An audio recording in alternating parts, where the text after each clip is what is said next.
नमस्कार, मैं हूं पवन त्यागी। कांग्रेस के प्रवक्ता और आईटी सेल के प्रमुख पवन खेड़ा ने नरेंद्र मोदी जो देश के प्रधानमंत्री हैं, उनके पिताजी के ऊपर अपमानजनक टिप्पणी की थी और जिसको लेकर 3 एफआईआर दर्ज हुई थी, जिसमें कि 2 एफआईआर उत्तर प्रदेश में दर्ज की गई, एक लखनऊ में, एक वाराणसी में और तीसरी एफआईआर असम में दर्ज की गई। और जैसा कि आप जानते हैं कि इस समय भारत के अंदर भारतीय जनता पार्टी के 2 मुख्यमंत्री ऐसे हैं जिनकी चर्चा पूरे देश में है। एक हैं योगी आदित्यनाथ, बुलडोजर बाबा के नाम से फेमस हैं, और दूसरे हैं हेमंत बिस्व शर्मा, ये भी बुलडोजर बाबा के नाम से, और इनको बोलते हैं कि ये दूसरे योगी आदित्यनाथ हैं जो हिंदुत्व पर कट्टर हैं और जो कट्टरवादी हैं उनके लिए, घुसपैठियों के लिए ये अपने आप में काल हैं। और इसी तरह से आपको बता दूं कि असम पुलिस एक्टिव हुई। पवन खेड़ा को एयरपोर्ट से उस समय प्लेन से उतार लिया गया जब वो छत्तीसगढ़ में अधिवेशन में भाग लेने जा रहे थे। उनको बताया गया कि आपको असम पुलिस गिरफ्तार करने वाली है। नोटिस पर उनको सेंट्रल फोर्सेस ने रोक कर रखा। इस पर कांग्रेस ने काफी हल्ला भी किया। मामला सुप्रीम कोर्ट तक पहुंचा। आनन फानन में सुप्रीम कोर्ट से बाकायदा इनको अग्रिम जमानत मिली, लेकिन अभी तक आपको बता दूं कि अग्रिम जमानत का बेस भी जो बना है वो है बिना शर्त माफी। जी हां, पवन खेड़ा ने सुप्रीम कोर्ट में बाकायदा, ये उनके जो वकील हैं अभिषेक मनु सिंघवी, उन्होंने प्रस्तुत किया कि पवन खेड़ा ने जो बयान दिया था उस पर बिना शर्त उन्होंने माफी मांग ली है। लिहाजा जो 2 राज्यों में 3 एफआईआर दर्ज हुई हैं उसको क्लिप कर दिया जाए, एक जगह यानी उनकी सुनवाई हो और उसमें अग्रिम जमानत दे दी जाए। सुप्रीम कोर्ट ने बिना शर्त माफी मांगने वाला जो वो हलफनामा था उसको देखकर उसके बिहाफ पर उनकी जमानत अर्जी स्वीकार करी, यानी अग्रिम जमानत उनको दे दी। लेकिन इसके बाद भी पवन खेड़ा की मुश्किलें अब घटने का नाम नहीं ले रही हैं। यानी जो वो सोच रहे हैं कि सुप्रीम कोर्ट ने उनको अग्रिम जमानत दे दी है, अब उनका कुछ बिगड़ेगा नहीं, तो वो भूल में है। क्योंकि हेमंत बिस्व शर्मा ने साफ कर दिया है कि वो जो बिना शर्त माफी मांगी हुई है उससे कुछ नहीं होना। उनकी पुलिस अपमानजनक शब्द बोलने को लेकर पूरी कार्रवाई करेगी, यानी एक बार तो जेल की हवा खिलाई ही जाएगी। अग्रिम जमानत है, उसके बाद वो अग्रिम जमानत कब तक रहती है उसको खत्म करने के लिए, उसके काउंटर करने के लिए हेमंत बिस्व शर्मा क्या करेंगे ये मुझे भी नहीं पता। लेकिन उनका एक बयान आया है और इस बयान से लग रहा है कि हेमंत दा पवन खेड़ा को यूं ही छोड़ने वाले नहीं हैं। असल में हेमंत दा आप जानते हैं पहले कांग्रेस में ही थे और कांग्रेस की यूथ विंग में भी रहे हैं। वो पवन खेड़ा समेत कई ऐसे कांग्रेसी हैं जिनकी रग रग से वाकिफ हैं और वो दावपेच भी जानते हैं जो कांग्रेसी दावपेच दिखाते हैं। तो आप समझिए कि उनको उन्हीं के दाव से चित करना हेमंत बिस्व शर्मा से बेहतर कोई जानता नहीं है। और इसलिए उनका एक ट्वीट आया, उन्होंने कहा असम पुलिस इस मामले को उनके तार्किक अंत तक फॉलो करेगी। ये वर्ड जो है उन्होंने कहा है। अब इसका मतलब आप समझिए, अंत तक असम पुलिस उसके मामले को तार्किक अंत तक फॉलो करेगी का मतलब यह है कि जब तक कि पवन खेड़ा को असम पुलिस जेल की सलाखों के पीछे नहीं डाल देती तब तक इस मामले में वो चैन से बैठने वाले नहीं हैं। आपको अग्रिम जमानत मिली है, सुनवाई होगी, केस तो चलेगा। सुनवाई में आपको तथ्य देने होंगे, आप कहेंगे हमने माफी मांग ली, लेकिन जो याचिका करता है यानी जिसने एफआईआर कराई है, जिसने ये कहा है कि मेरे एक नेता हैं देश के प्रधानमंत्री, उनके पिता का कोई अपमान कर रहा है, मेरे सेंटिमेंट हर्ट हुए हैं, तो भाई मेरे सेंटिमेंट हर्ट हुए हैं, आपने माफी मांग ली, मैं माफ नहीं कर रहा, आप मांगिए माफी। मैं तो कह रहा हूं कि मुझे तो जेल भेजना है, मैं हरजाना भी नहीं चाहता कि उसके बदले 100 करोड़ 200 करोड़ का दावा करूं। यह याचिकाकर्ता के ऊपर है कि वो सजा चाहता है क्या चाहता है, तो प्रूव तो करना पड़ेगा और प्रूव करने में केस चलेगा। कुल मिलाकर के जो ये फजीयत हुई है इसमें, हालांकि आपको बता दूं मीडिया पवन खेड़ा के मामले को ऐसे दिखा रहा है जैसे पवन खेड़ा ने पता नहीं कौन सा एवरेस्ट चोटी को फतेह किया, देश के लिए पता नहीं कौन सा काम कर दिया, उसको पूरा लाइव चल रहा था सारे चैनलों पे, कांग्रेसियों का धरना प्रदर्शन, एयरपोर्ट पे किया गया हंगामा।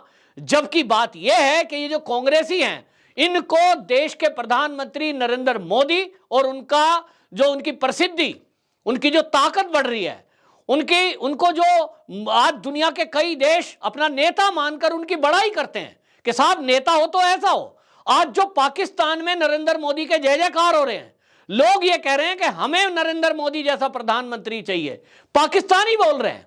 तो ये कांग्रेसियों को पच नहीं रहा है और इसलिए ये पवन खेड़ा हो, मणिशंकर अय्यर हो, चाहे इनके बाकी रणदीप सुरजेवाला हो, चाहे फिर सोनिया गांधी हो, फिर चाहे राहुल गांधी हो, और इतना ही नहीं, आपको याद होगा कि ये तो वो कांग्रेसी हैं जिन्होंने नरेंद्र मोदी को अमेरिका का वीजा ना मिल जाए इसके लिए चिट्ठियां लिखी थी, आपको याद होगा। और आपको बताएं, किस्सा है ये 2012 का, जब अमेरिका के राष्ट्रपति ओबामा थे और उस समय जो कांग्रेस है उनके 65 सांसदों ने पत्र लिखकर यह कहा था ओबामा को कि नरेंद्र मोदी जो है ये उनको कट्टरवादी बताते हुए ये कहा था कि ये दंगों के लिए दोषी है और ये जो है इनको वीजा ना दिया जाए। उसमें लोकसभा के 40 और राज्यसभा के 25 जो सांसद है उनके हस्ताक्षर थे। इनको इतनी चिढ़ कब से है? अब आप बताइए, जब ये प्रधानमंत्री भी नहीं थे तब की बात है। उसके बाद आपको याद होगा 2002 के दंगों में पूरी तरह से नरेंद्र मोदी को जेल की सलाखों के पीछे डालने के लिए एसआईटी का गठन किया गया और एक के बाद एक जांच बिठाई गई, तरह तरह के गवाह खड़े किए गए। गुजरात पुलिस के एक आईपीएस अधिकारी, जो कि अब तो क्लियर हो गया है कि वो कांग्रेसी कार्यकर्ता थे, उस समय भी कांग्रेस के लिए काम कर रहे थे, किस तरह का एक नैरेटिव चलाया गया। वो पब्लिक डोमेन में आकर, मीडिया में आकर कह रहे थे कि साहब हमें तो एक आदेश आया था कि साहिब की मर्जी है, ऐसा करें। साहिब का नाम लेकर के मोदी को टारगेट किया जा रहा था, बिना सबूत मोदी को प्रहार, नीच कहा गया। ये तो एक नीच आदमी है, मणिशंकर अय्यर के बयान है। इसी तरह आपको याद होगा कि मौत का सौदागर ये किसने कहा था? तो सोनिया गांधी हो, राहुल गांधी हो, मणिशंकर अय्यर हो, ये पहली बार नहीं है कि उन्होंने मोदी को प्रहार किया है, मोदी का अपमान किया है। लेकिन आपको बता दूं, सबसे खतरनाक बात यह है कि पवन खेड़ा के जो गिरफ्तारी थी, इसके विरोध में जब कांग्रेस के रणदीप सुरजेवाला सहित कई सारे नेता दिल्ली एयरपोर्ट पर धरना दे रहे थे, उस समय नारा लगा रहे थे कि मोदी तेरी कब्र खुदेगी। एक तरफ देश का और देश के अलावा दुनिया के लोग मोदी को यह मान रहे हैं कि मोदी जैसा नेता विश्व को लीड कर सकता है, पूरी दुनिया को एक दिशा दिखा सकता है। भारत ही है, वो मोदी ही है जो रूस और यूक्रेन के युद्ध को रुकवा सकता है। आज यूक्रेन के जो वो रुकवाने के लिए गुहार लगा रहे हैं, उनको उम्मीद है कि ये काम कर सकता है तो मोदी कर सकता है। मोदी के कहने से पुतिन मान सकते हैं। पुतिन चाहते हैं कि यूक्रेन से जो हमें चाहिए वो मान सकता है, तो मोदी के कहने से मान सकता है। और ये कब्र खोदने की बात कर रहे हैं, यानी कांग्रेसी अभी भी इनका पेट गालियों से नहीं भरा तो अब ये कब्र खोदने पे उतर आए हैं। ये क्या मारना चाहते हैं मोदी को? ये मोदी की हत्या करेंगे? सवाल ये है। तो एक के बाद एक मोदी पर प्रहार हो रहा है और ये कांग्रेसी सुधरने का नाम नहीं ले रहे हैं।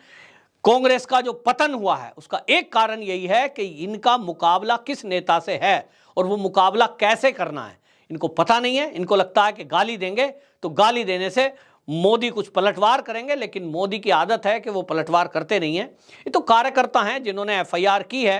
अब असम में चाहे यूपी में जो एफआईआर हुई हैं, देखते हैं कब तक, वो कहते हैं कब तक ये जो है बचते हैं, इस तरह से सुप्रीम कोर्ट इनको कब तक बचाएगी। असली जो सजा है वो तो पब्लिक देती है। गाली दी आपने माफी मांग ली, कोर्ट ने आपको जमानत दे दी, ये तो सब ऊपरी बातें हैं, ये तो सब कागजी बातें हैं। असली बात तो तब पता लगता है कि आपके इन बयानबाजी के कारण आप सत्ता से बाहर हुए और अब 2024 का लोकसभा चुनाव आना है, तब जनता आपको जो पिछली बार सीटें दी थी अब उससे भी आपको 0 मिलने वाला है। इसकी तैयारी आप कर रहे हो। यानी मोदी को आप जिस तरह से डिफेम करने की कोशिश कर रहे हो, कभी चौकीदार चोर बोलते हो, कभी राफेल में घोटाला बोलते हो, कभी अडानी अंबानी भाई भाई और कभी मोदी अंबानी भाई भाई बोलते हो। ये जितना आप आरोप पर सब करोगे, देश की जनता सब समझती है कि कांग्रेस सत्ता से बाहर होकर बौखला गई है और एक टूल किट का हिस्सा बनकर रह गई है। टूल किट पर काम करने के कुछ पैसे कांग्रेसियों को मिल जाते होंगे। अब शायद यही उनके लिए एक धंधा बचा है, क्योंकि एक दो राज्यों को छोड़कर अब कहीं सरकार नहीं है और केंद्र में अगले 20-25 साल तक कांग्रेस के आने की उम्मीद नहीं है। बहरहाल पवन खेड़ा के लिए अभी जो खबरें हैं असम से वो ये कि हेमंत दा इनको माफ करने के मूड में नहीं है। जेल की सलाखों के पीछे डालने के बाद ही यह मामला शांत होगा। वंदे मातरम।